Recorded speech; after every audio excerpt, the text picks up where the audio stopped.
The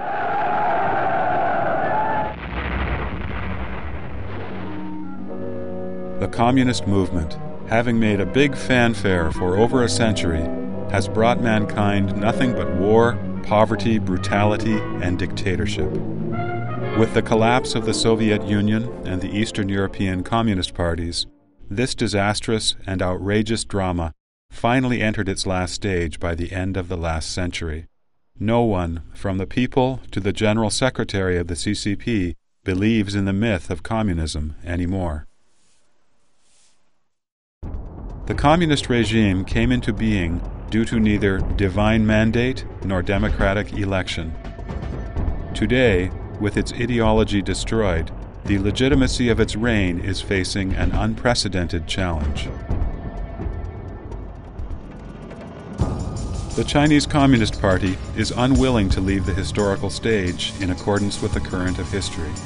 Instead, it is using the ruthless methods developed during decades of political campaigns to renew its crazed struggle for legitimacy, revive its dead mandate, and continuously provide a living environment for the parasitic evil specter.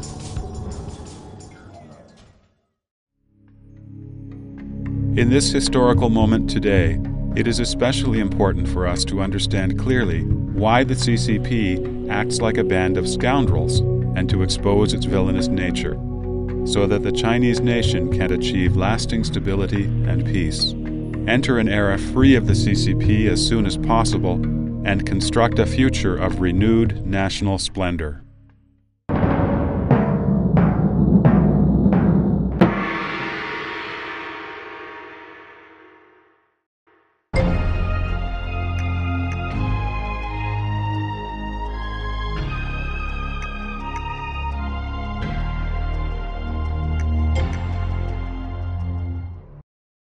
From the policy of improving the treatment for the intellectuals after the Hungarian Revolution in the 1950s, to the policy of plots of land for private use, free markets, and enterprises with responsibility for their own profits and losses, implemented in the rural villages after the Great Famine in the 1960s. From the movement of ideological emancipation after the Great Cultural Revolution in the 1970s, to the deepening reform after the Tiananmen massacre in the 1980s. Throughout history, whenever the CCP encountered crises, it would demonstrate some traces of improvement, enticing people to develop illusions about the CCP. Without exception, though, the illusions were shattered time and time again. Today, the CCP has pursued short-term benefits, and in doing so, has produced a show of economic prosperity that has once again persuaded the people to believe in fantasies about the CCP. Let us look at what the People's Daily, the mouthpiece of the CCP, said in a front-page story on July 12, 2004. Quote, "The historical dialectics have taught the CCP members the following. Those things that should be changed must change. Otherwise, deterioration will follow. Those that should not be changed must remain unchanged. Otherwise, it will lead to self-destruction." What is it that should remain unchanged? The People's Daily explains, quote, "The party's basic line of one center, two basic points must last solidly for 100 years without any vacillation." Unquote. Everything is clear. The communist evil specter's determination to maintain its collective interest and dictatorship never changes. The fundamental conflicts between the interest of the CCP and that of the nation and the people determine that this false prosperity will not last. The reform the CCP has promised has one purpose: to maintain CCP rule. It is a lame reform, a change in surface but not in substance. Underneath the lopsided development lies a great social crisis. Once the crisis breaks out, the nation and the people will suffer once again. It is true that communism has been defeated globally and is doomed to become more and more moribund. Nevertheless, the more corrupt a thing becomes, the more destructive it becomes during its struggle with death. With the change of leadership, the new generation of CCP leaders had no part in the communist revolution, and therefore have less and less prestige and credibility in managing the nation. Amidst the crisis of its legitimacy, the CCP's protection of the party interests has increasingly become the basic guarantee for maintaining the interests of individuals within the CCP. The CCP's nature is selfish. It knows no restraint. To discuss democratic improvements with the Communist Party is like asking a tiger to change its skin.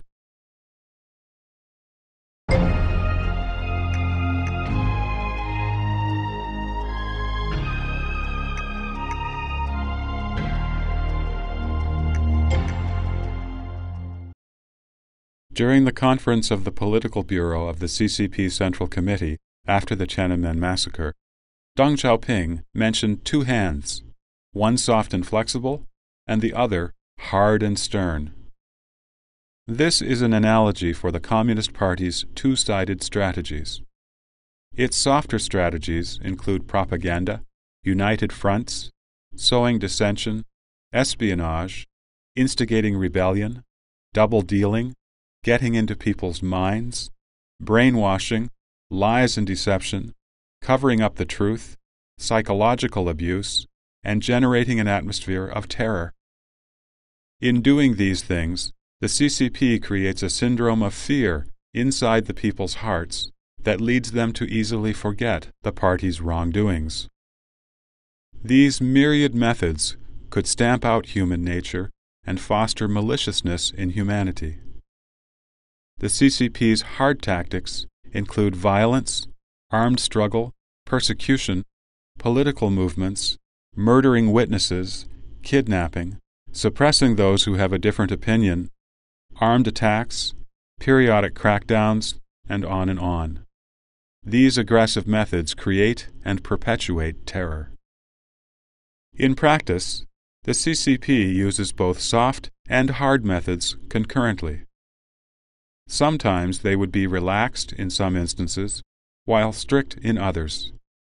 Or they would be relaxed on the outside, while stiff in their internal affairs.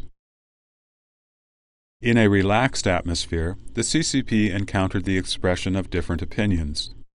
But, as if luring a snake out of its hole, those who did speak up would only be persecuted in the following period of strict control.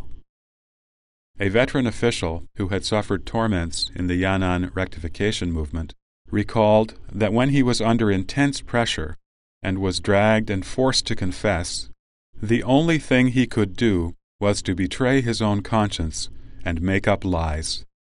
At first, he felt bad to be implicating and framing his fellow comrades. He hated himself so much that he wanted to end his own life. Coincidentally, a gun had been placed on the table. He grabbed it, pointed it at his head, and pulled the trigger. But the gun had no bullets. The person who investigated him walked in and said, "It's good that you admitted what you've done was wrong. The party's policies are lenient." The CCP always first puts one in a death trap and then enjoys one's every pain and humiliation. When one reaches the limit and just wishes for death, the party feigns kindness, coming out to show one a way to live.